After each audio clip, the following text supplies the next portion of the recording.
Salut, bienvenue dans l'appartement 9B. Aujourd'hui, je voulais vous parler d'un sujet qui me tient particulièrement à cœur parce que pour tout vous dire, j'ai déménagé récemment et qui dit déménagement dit recherche d'un nouveau logement. De base, je suis quelqu'un qui aime beaucoup tout ce qui est appartement ancien, donc plutôt style 1930 pour le cachet que ont ces années avec tout ce qui est parquet, moulure, cheminée, grandes fenêtres, etc. Mais bon, il n'y a pas toujours les biens qu'on souhaite sur le marché et dans ma recherche, j'ai visité plus d'appartements récents qu'anciens. Il est vrai que les constructions récentes ont aussi beaucoup d'avantages. Après, c'est juste une question de goût. Par contre, lors des visites, il y a quand même quelque chose qui me chiffonnait. Même quand on regarde les annonces, on a tout le temps l'impression de voir la même chose. Et même quand la déco est soignée, on a quand même l'impression qu'il manque quelque chose, le fameux cachet. Je me suis donc posé la question, comment je ferais pour apporter du cachet dans un appartement neuf, et c'est ce que nous allons traiter dans cette vidéo. Transformer un appartement standard en un véritable appartement unique et qui vous ressemble, ce n'est pas si compliqué. Le secret, c'est qu'il faut avant tout miser sur des matériaux de qualité. On ne peut pas compter uniquement sur la décoration. Un style, ça se définit aussi par les sols et par les murs. Il faudra peut-être dire adieu au carrelage gris standard et aux portes premier prix qui sont livrés avec l'appartement neuf. Mais avant tout, si vous ne me connaissez pas, je suis Floriane. Je suis Julia. Et on publie des vidéos les samedis à 10h sur la décoration et l'aménagement d'intérieur. Les revêtements de sol jouent une partie très importante dans l'esthétique de votre intérieur. C'est pour ça que si vous voulez donner du cachet à un appartement neuf, vous devez choisir un sol de qualité. Premièrement, vous pouvez opter pour du parquet. Pour ça, le parquet reste une valeur sûre.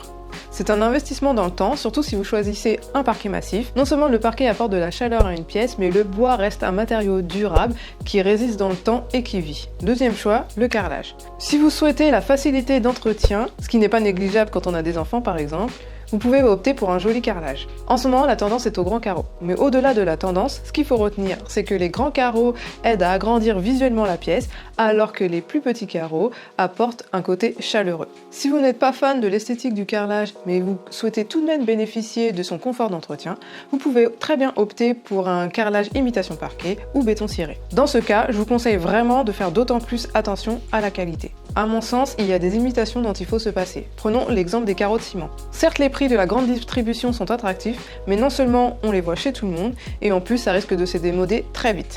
Si malgré tout vous ne pouvez pas vous offrir des carreaux de ciment authentiques, je vous conseille quand même d'éviter tout ce qui est premier prix. Il existe également plein d'autres types de sols que vous pouvez choisir pour apporter du cachet à une pièce, comme le béton serré, la résine, etc. L'important c'est de bien adapter votre choix au style de pièce. Faites attention si c'est une pièce humide ou non, si c'est une pièce de passage, donc à votre style de vie et aussi aux conditions d'entretien.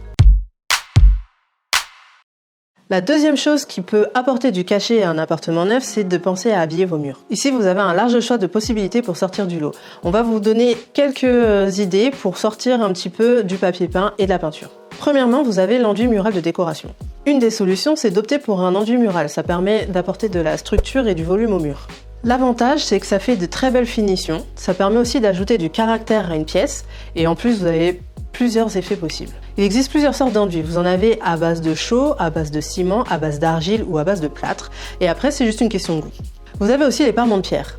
Grâce à l'utilisation des pierres de parement, vous pouvez ajouter un élément vraiment marquant à votre décoration. Non seulement ça permet de réchauffer la pièce, mais vous pouvez aussi le considérer comme un élément de décoration à part entière. Ici, le gros avantage, c'est qu'il y en a pour tous les styles. Pour un effet naturel, vous pouvez opter pour des pierres de parement blanches, beige, grises. Enfin voilà, toutes les couleurs un petit peu neutres. Il existe aussi les pierres de parement avec un aspect brique. Elles donnent à la fois un côté urbain, authentique et original à une pièce, et en plus ça peut vous permettre de donner un aspect vieux loft. Certaines sont même un peu patinées et ça peut donner encore plus de cachet à votre intérieur. Vous avez également la possibilité d'ajouter un revêtement mural en bois. C'est un élément qu'on aime beaucoup chez l'appartement 9B parce qu'il a un super pouvoir décoratif sans être réellement trop cher.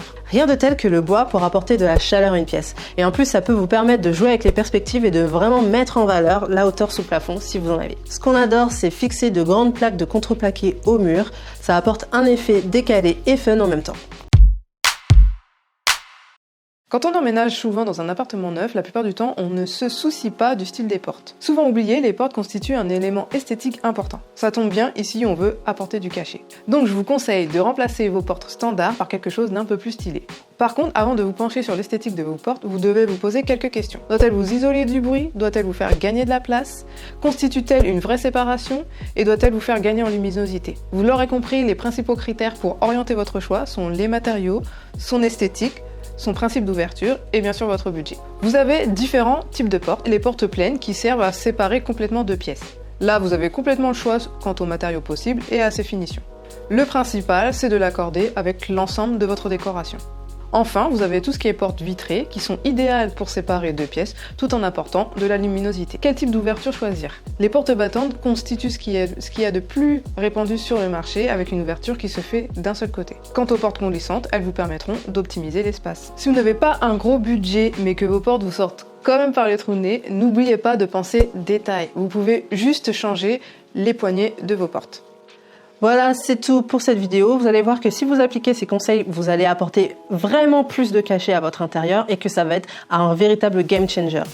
Et si vous voulez aller plus loin, vous pouvez télécharger notre workbook 5 jours pour transformer votre intérieur. En fait, dedans, vous avez un exercice pratique à faire chaque jour qui va vous aider à transformer votre intérieur et à aller petit pas par petit pas vers l'idée que vous avez en tête. N'hésitez pas à nous dire en commentaire si vous vivez dans un appartement neuf ou un appartement récent et les problèmes que vous rencontrez dans l'un ou dans l'autre.